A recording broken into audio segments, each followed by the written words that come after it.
En la vasta inmensidad del mar Caspio, el horizonte parecía no tener fin. No había olas furiosas ni tormentas impredecibles aquel día. Solo un silencio profundo, casi solemne, que se extendía como un manto sobre las aguas. Los pescadores lo conocían bien. Ese silencio no era vacío, era respeto. El Caspio era un mar antiguo, caprichoso y lleno de secretos. Quienes vivían en sus costas sabían que podía ser tan generoso como cruel. Pero en la década de 1910 había algo más que lo caracterizaba: la soledad. Islas dispersas, aldeas separadas por kilómetros de agua, campamentos petroleros flotando sobre plataformas improvisadas. Todos vivían aislados, lejos de las grandes ciudades y, sobre todo, lejos de cualquier iglesia. Para muchos, la fe se había convertido en un recuerdo distante, como el eco de una campana que ya no se escuchaba. Y sin embargo, nadie imaginaba que el Caspio estaba a punto de recibir un visitante inesperado, algo que cambiaría la rutina de esas aguas silenciosas. Una mañana, los pescadores de una pequeña isla vieron una sombra en el horizonte. Primero pensaron que era un barco petrolero, luego que quizás se trataba de un buque de carga, pero la silueta era distinta. Tenía altura, elevación, curvas que ningún barco del Caspio poseía. ¿Qué demonios es eso?, murmuró un pescador viejo, protegiéndose los ojos del sol. La embarcación avanzaba sin prisa, majestuosamente, como si el mar entero se abriera ante ella. No había humo de chimenea, no había filas de barriles, no había el sonido metálico típico de los barcos industriales. Algo en esa forma parecía imposible. Algo en esa presencia no encajaba con lo que debería flotar. Cuando estuvo más cerca, los pescadores retrocedieron un paso, no por miedo, sino por desconcierto. Lo que veían no era en absoluto un barco. Ahora podían verlo con claridad. Una cúpula, una cruz, un campanario erguido, altísimo, como si desafiara el cielo desde el mismo océano. Un templo, una iglesia, sobre un casco de barco. El viejo pescador dejó caer su red al suelo. «¡Por todos los santos!», exclamó. «¡Es una iglesia navegando!». El barco seguía avanzando lentamente, mostrando cada detalle de lo que parecía un templo ortodoxo perfectamente construido. Un altar interior, un iconostasio tallado, ventanas con arcos tradicionales y hasta una campana auténtica que colgaba lista para sonar. Aquella imagen parecía un milagro arrancado de una visión bíblica. Los pescadores, sin saber qué más hacer, se quitaron los sombreros y bajaron la cabeza. La fe que habían perdido hacía años regresó de golpe, navegando hacia ellos. El sol golpeó la cúpula dorada del templo flotante, y el brillo iluminó el agua como si una estrella hubiera descendido a la superficie. Desde kilómetros a la redonda era imposible no verlo. Era imposible no sentir algo. Los habitantes de la costa empezaron a agruparse en la playa. Algunos hicieron la señal de la cruz. Otros lloraron en silencio. Muchos niños no entendían por qué los adultos estaban tan emocionados. Pero ellos también sintieron la magia del momento, porque la iglesia no flotaba simplemente. Parecía avanzar con propósito, como si supiera exactamente dónde era más necesaria. Su porte era majestuoso, pero no intimidante. Era una invitación, un recordatorio, un mensaje desde un cielo que muchos creían que los había olvidado. Las personas que vivían alrededor del Caspio estaban acostumbradas a las carencias. Carencias de recursos, carencias de caminos, carencias de visitas del mundo exterior. Pero la falta más profunda era otra. No había sacerdotes, no había iglesias, no había misas, ni bautismos, ni funerales bendecidos. A veces pasaban años sin que un solo sacramento llegara a las islas o plataformas petroleras. Los niños crecían sin bautizar. Los ancianos morían sin confesión. Las familias rezaban solas, sin guía espiritual. Lo imposible era pensar que la fe pudiera viajar por mar. Hasta ese día. Por eso, cuando los pescadores y aldeanos vieron la iglesia acercarse, entendieron de inmediato la magnitud de lo que estaban presenciando. Aquello no era una visita, era una respuesta. Era aquello que habían pedido sin palabras. Mientras la multitud se reunía en la costa, el sacerdote a bordo de la iglesia flotante preparaba los ornamentos sagrados. No era un hombre común.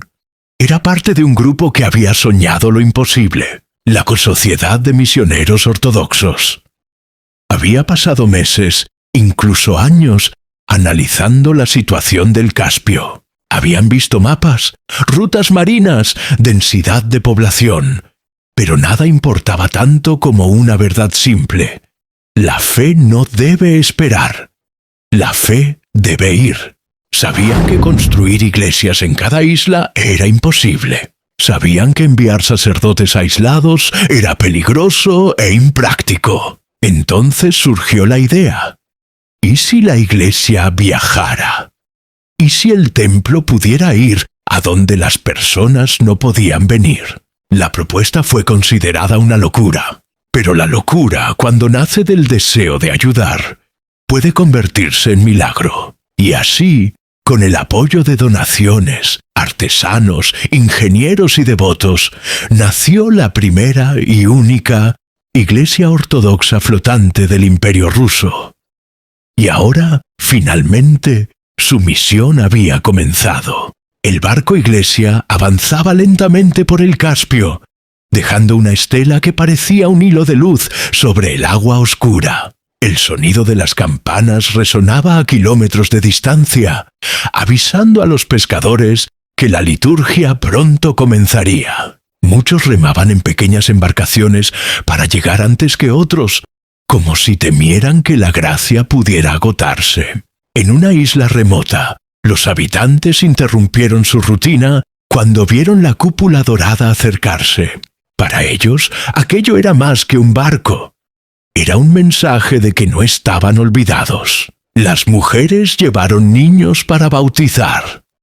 Los ancianos pidieron bendiciones, y los jóvenes escucharon sermones que rara vez podían oír. A veces el barco se acercaba a plataformas petroleras. El contraste era impresionante. Hierro, ruido, humo. Y en medio de todo, un templo brillante. Los trabajadores, cubiertos de aceite y cansancio, hacían fila para confesarse. Muchos lloraban al tocar los iconos, sintiendo por un instante que la fe podía convivir con el ruido del progreso. Con cada viaje, el barco iglesia se convertía en una leyenda viva. Había quienes juraban que, al verlo acercarse, las aguas se volvían más tranquilas. Otros decían que la campana sonaba incluso cuando nadie la tocaba. La nave permanecía fiel a su propósito, llevar consuelo donde no lo había. Pero en tierra firme las cosas comenzaban a cambiar. Las tensiones políticas crecentaban y los rumores llegaban incluso a las comunidades costeras. Revolución, protestas, caos. Los sacerdotes del barco sabían que el viento estaba girando en una dirección peligrosa, aunque no imaginaban cuán rápido todo se desmoronaría. Una mañana, mientras el barco reposaba cerca de un pequeño puerto, la tripulación recibió noticias inquietantes. El imperio temblaba, el régimen estaba al borde del colapso, y los revolucionarios se acercaban a todas las instituciones religiosas. El capitán miró la cúpula dorada y sintió un escalofrío. Algo tan visible, tan hermoso, también era vulnerable. A medida que el barco iglesia continuaba su misión, el ambiente entre los sacerdotes se volvía tenso. Las noticias que llegaban desde tierra hablaban de ataques a templos, de sacerdotes detenidos y de iglesias saqueadas. Aunque estaban en el mar, el miedo se filtraba como una corriente fría que todos podían sentir. Algunos sugerían suspender los viajes. Otros insistían en que abandonar a los fieles sería una traición a su propósito. Durante una travesía hacia una aldea costera, el mar estaba extrañamente calmo, pero a bordo nadie podía disfrutar de esa quietud. El sacerdote principal, el padre Alexei, reunió a la tripulación para discutir el futuro del barco. Él insistió en que la misión debía continuar, pues la gente seguía necesitando confesiones, liturgias y consuelo. Pero incluso mientras hablaba, su voz reflejaba la incertidumbre de la época. Cuando llegaron a la siguiente comunidad, un pescador subió al barco apresuradamente. No venía por bendición ni por misa, venía a advertirlos. Dijo que los revolucionarios ya estaban tomando puertos cercanos y que la iglesia flotante, con su cúpula dorada visible desde kilómetros, sería un blanco fácil. Los sacerdotes escucharon en silencio, como si cada palabra confirmara un temor enterrado. Aún así, el barco siguió su ruta. En ese viaje, el templo flotante se detuvo frente a una plataforma petrolera. Los trabajadores se acercaron, pero esta vez venían con preguntas inquietas. ¿Qué pasaría si el nuevo régimen prohibía la religión? ¿Qué sería del barco? El padre Alexei los consoló con firmeza, pero dentro de sí dudaba de cada respuesta pronunciada. Una noche, mientras navegaban en dirección a otro puerto, vieron luces inusuales en la distancia. No eran faros ni embarcaciones pesqueras, eran incendios en la costa. Las sombras de iglesias ardiendo se reflejaban en el agua como fantasmas destrozados. Algunos sacerdotes lloraron, otros rezaron en silencio. Todos comprendieron que el mundo al que el barco servía estaba cambiando demasiado rápido. Cuando la mañana llegó, la tripulación despertó con un silencio pesado. El mar seguía oscurecido por las cenizas que caían desde tierra firme, como si incluso el viento quisiera avisarles que la fe estaba siendo perseguida. Aún así, el barco avanzó, porque detenerse significaba aceptar que su misión había llegado a su fin, y nadie estaba listo para esa despedida. Con el paso de los días, la tensión se volvió insoportable. Cada puerto al que intentaban acercarse estaba rodeado de soldados revolucionarios o completamente abandonado. Las aldeas que antes recibían al barco con campanas improvisadas, ahora guardaban silencio, como si el miedo hubiera arrancado la voz de todos. El padre Alexei ordenó que el barco se mantuviera lejos de la costa hasta entender qué estaba ocurriendo realmente. En una de esas noches inquietas, el sonido de motores desconocidos despertó a la tripulación. A través de la neblina se distinguieron siluetas de embarcaciones militares. No venían por pesca ni patrullaje. Venían buscando cualquier símbolo del viejo régimen. El barco iglesia apagó sus lámparas y se ocultó entre sombras, navegando lentamente para no delatar su presencia. La cúpula dorada, que durante años había sido motivo de orgullo, ahora era una amenaza. Al amanecer, finalmente llegaron a un pequeño puerto, donde esperaban encontrar aliados. Pero al entrar, se dieron cuenta de que la iglesia local había sido saqueada. Las puertas estaban partidas, los iconos arrancados de las paredes y el altar destruido. Los pocos habitantes que quedaban observaban desde lejos, temerosos de ser vistos conversando con los sacerdotes. Aún así, una anciana se acercó y les contó que muchos templos habían sido cerrados por la fuerza. Sus ojos reflejaban un dolor profundo, el mismo dolor que los sacerdotes sentían en silencio. El padre Alexei reunió a su equipo para discutir el futuro inmediato. Algunos sugerían regresar al puerto principal y rendirse antes de que los encontraran. Otros querían huir hacia aguas más remotas, creyendo que podían sobrevivir escondidos entre islas. Pero Alexei sabía que ninguna opción ofrecía seguridad real. El barco iglesia había sido construido como un símbolo visible de fe. Ocultarlo era casi imposible.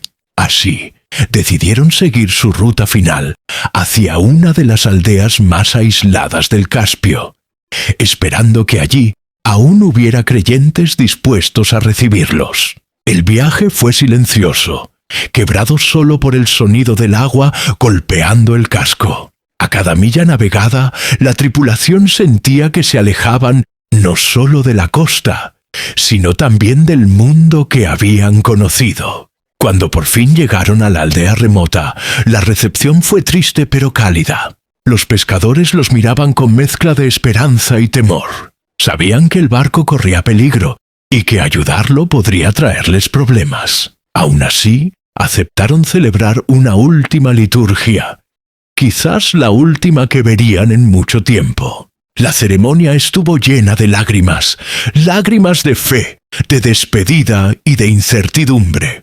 Tras la liturgia, uno de los pescadores les dijo que habían escuchado rumores. Los bolcheviques estaban buscando un templo flotante para confiscarlo y destruirlo. Era cuestión de tiempo antes de que los encontraran. La noticia cayó como un golpe en el pecho de todos. El padre Alexei miró el horizonte sabiendo que el final se aproximaba, pero también sabiendo que no podían huir eternamente. La tripulación pasó la noche sin dormir, debatiendo qué hacer ante el riesgo inminente. Algunos querían hundir el barco antes de entregarlo, para que nadie pudiera profanarlo. Otros pensaban que debían entregarse pacíficamente, esperando que, al menos, se les permitiera vivir. Pero el padre Alexei, sentado frente al icono de San Nicolás, permanecía en silencio absoluto. Sabía que cualquier decisión implicaría un sacrificio. Con las primeras luces del amanecer, la aldea entera se acercó al muelle para despedir al barco. No eran multitudes, pero cada rostro reflejaba gratitud. Para muchos de ellos, esa iglesia flotante había representado la única conexión con su fe durante años. Los niños se persignaban, algunos ancianos se arrodillaban y las mujeres lloraban en silencio. La tripulación comprendió en ese instante que, independientemente del final, su misión había valido la pena. A medida que se alejaban, el mar parecía más pesado y el silencio más denso. De pronto, uno de los marineros divisó una columna de humo en el horizonte. No era una tormenta, eran barcos. Barcos grandes, barcos oficiales. Venían directo hacia ellos. El padre Alexei ordenó bajar la velocidad. «No huyamos», dijo. «Una iglesia no se oculta. Una iglesia se entrega». Nadie discutió. Había un dolor profundo, pero también una extraña paz. Cuando las embarcaciones bolcheviques se acercaron, los soldados subieron a bordo sin mediar palabra. Revisaron cada rincón, tocaron los iconos, inspeccionaron el altar, midieron la cúpula. Sus manos bruscas contrastaban con la delicadeza sagrada del templo. La tripulación observaba en silencio, impotente. Finalmente, el comandante anunció que la embarcación sería confiscada en nombre del nuevo Estado. No había opción de negociación. Los sacerdotes fueron obligados a descender del barco. No hubo golpes, pero sí humillación. Caminaron en fila hacia la orilla, vigilados por soldados armados. Algunos marineros locales, viendo la escena desde lejos, se llevaron las manos al pecho, incapaces de intervenir. Era el final de una era, visible para todos. El campanario seguía brillando, pero ya no les pertenecía. Cuando pisaron tierra firme, el padre Alexei se volvió hacia el barco por última vez. Lo había bendecido centenas de veces. Había celebrado innumerables bautismos, matrimonios, confesiones y liturgias dentro de sus paredes. Ahora estaba siendo arrebatado, transformado en algo que ya no tendría alma. No pudo evitar llorar, no por él, sino por lo que aquel templo había significado para miles de personas. Los soldados llevaron a los miembros de la tripulación a un pequeño edificio administrativo cercano. Allí les informaron que serían liberados al amanecer. siempre que juraran no intervenir ni intentar recuperar el barco. La mayoría aceptó en silencio. Sabían que resistirse solo traería consecuencias fatales. Esa noche, acurrucados en un cuarto frío, escucharon a lo lejos un sonido que les rompió el corazón. Golpes metálicos, herramientas, cadenas. El proceso de desmantelamiento había comenzado. A la mañana siguiente, cuando los dejaron salir, el grupo corrió hacia la costa para ver qué había sido del barco Iglesia. Lo que encontraron fue devastador. La cúpula dorada había sido retirada y colocada sobre el muelle como un objeto cualquiera, cubierta de polvo y rayones. El campanario estaba desmontado en piezas, y los soldados preparaban cadenas para levantar el iconostasio y llevarlo a un depósito estatal. El barco, privado de su identidad, parecía un cuerpo sin alma.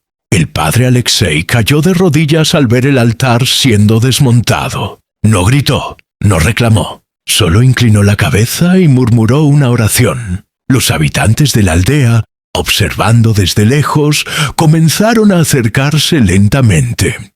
Primero uno, luego dos, luego decenas. Sin armas, sin violencia, solo presencia. Una presencia silenciosa que hizo que los soldados se incomodaran. Los bolcheviques, irritados, exigieron que la multitud se dispersara, pero nadie se movió. Era su forma de defender el último vestigio de fe que les quedaba. Sin embargo, la orden fue repetida con más dureza. Los aldeanos, sabiendo que podían ser arrestados o algo peor, empezaron a retroceder, no por miedo, sino porque comprendían que no podían detener lo inevitable. La iglesia flotante estaba perdida. Cuando el barco finalmente zarpó, ya sin su cúpula ni su campanario, parecía una sombra de lo que había sido. Se movía pesado, torpe, arrancado de su propósito original. Los miembros de la tripulación lo siguieron con la mirada, hasta que desapareció en el horizonte, tragado por la bruma del Caspio. Fue como presenciar un funeral. Un entierro silencioso en medio del mar. Con el paso de los días, se difundieron rumores sobre el destino del barco. Algunos decían que sería convertido en un transporte de carga para petróleo. Otros aseguraban que sería un buque administrativo. Los más pesimistas creían que lo desmantelarían por completo. Nadie sabía la verdad, y los bolcheviques no estaban dispuestos a dar explicaciones. Para el Estado era solo madera y metal. Para la gente del Caspio era un templo arrancado del corazón del mar. La tripulación intentó rehacer su vida en tierra firme. Algunos regresaron a sus aldeas, otros buscaron trabajo en los puertos o plataformas petroleras. Pero todos llevaban consigo la memoria del barco Iglesia, como una herida abierta. Para ellos no había reemplazo posible. No existía otra iglesia capaz de navegar hacia quienes la necesitaban. El mar se había quedado sin campanas. En las noches, algunos pescadores afirmaban escuchar, a lo lejos, un eco metálico parecido al repique de una campana. Otros decían haber visto, entre la niebla, una silueta dorada sobre las aguas. Historias tal vez, nostalgia sin duda. Leyendas que nacen cuando una comunidad pierde algo que nunca debió haber sido destruido. El padre Alexei siguió predicando en casas y graneros, donde quisiera que lo recibieran. No tenía templo, pero sí vocación. Su fe, aunque herida, permanecía en pie. Y cada vez que hablaba del barco, lo hacía con ternura, como si recordara a un ser vivo. Era más que madera y clavos, decía. Era un puente entre el cielo y el mar. Con el tiempo, los pocos registros del barco comenzaron a desaparecer. Archivos destruidos, fotografías confiscadas, nombres borrados. El Estado quería que nadie recordara que una iglesia había navegado por el Caspio. Pero la memoria de la gente era más fuerte. Las historias siguieron transmitiéndose de generación en generación, como un susurro rebelde contra el olvido. Décadas después, historiadores intentaron rastrear el paradero del barco. Unos aseguraban que había servido como transporte hasta 1924. Otros afirmaban que había sido desmantelado en un astillero desconocido. Algunos incluso creían que se había hundido accidentalmente en una tormenta. No había pruebas definitivas, solo hipótesis, y el silencio de un pasado arrancado de raíz. Lo único cierto es que la iglesia flotante dejó una marca imborrable, no en la historia oficial, sino en la memoria de quienes la vieron acercarse como un milagro sobre las aguas, un templo navegante que llevó esperanza a lugares donde nadie más llegaba, un sueño sagrado que por un momento venció la distancia, la soledad y el mar. Y aunque ya no exista físicamente, su legado permanece, el recuerdo de un barco que no transportaba carga ni soldados, sino fe. Un barco que demostró que, incluso en los lugares más remotos, siempre hay quienes necesitan ser vistos, escuchados y amados. Un barco que, aunque silenciosamente destruido, nunca fue completamente olvidado.